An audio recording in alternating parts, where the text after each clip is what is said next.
Good day, everyone. You are welcome to this week's Business and Investment Tips program, a production of Christ Church Radio. My name is Ayodeji Ebo, an investment professional. This week, we are reviewing the 2021 federal government's budget implementation report. Last week, the federal government published an update on its revenue performance for the first 5 months of the year, January to May 2021. This update helps us to assess the federal government's performance relative to its target and provides a guide on what to expect for the rest of the year. The Federation earned a total net revenue of 2.8 trillion naira from January to May 2021 against a target of 3.5 trillion naira, representing 79% revenue budget performance. This means there was a shortfall of 734 billion naira in revenue within the period under review. A further breakdown shows that net oil revenue came in at 872 billion naira, which is 50% of the target of 1.7 trillion naira and contributed 31% to total net revenue. The poor performance can be partly attributed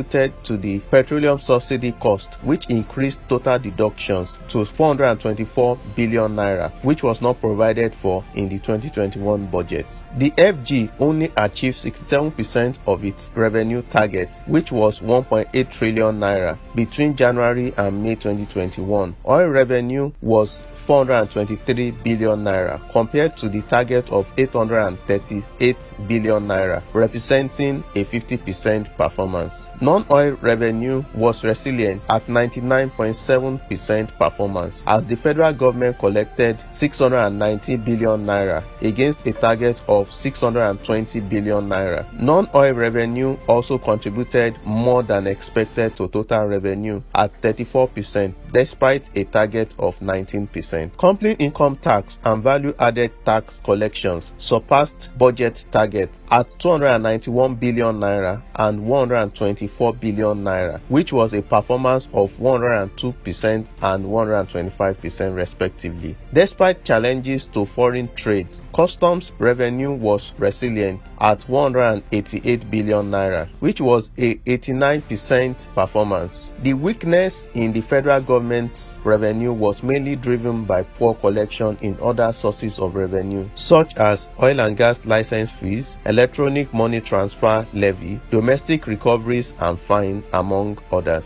On the expenditure side, total spending was 4.9 trillion naira from January to May 2021, relative to a target of 5.7 trillion naira, representing a budget implementation of 86%. Debt service came in at 1.8 trillion naira, surpassing target by 30% due to interest payments of 481 billion naira on CBN lending to the federal government, which was not budgeted for. As a result, debt service to actual revenue as of May was 65%, which means if we assume debt service was paid first, only 35% of the revenue was left for other expenditures. This explains the continued high borrowing by the federal government within this period, which mainly were channeled to non-productive sectors. Personnel costs accounted for 54% of total revenue, highlighting the high and unsustainable cost of governance in Nigeria. Capital expenditure was of less priority with only 57% implementation, as only 978 billion naira was released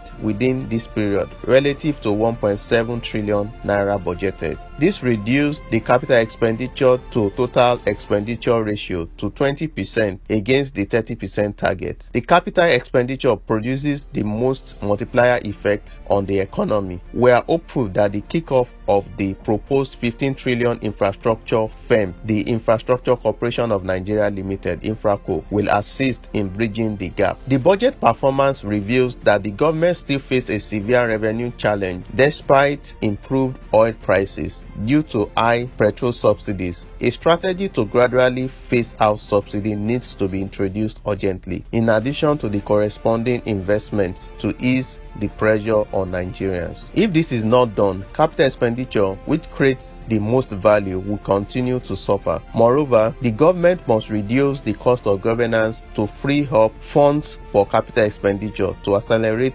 economic growth and reduce poverty. Thank you for listening. Please join us same time next week for another exciting and insightful session. For comments and feedback, kindly forward to ccradio@rccgchristchurch.org or send SMS to 07082463747. Stay blessed.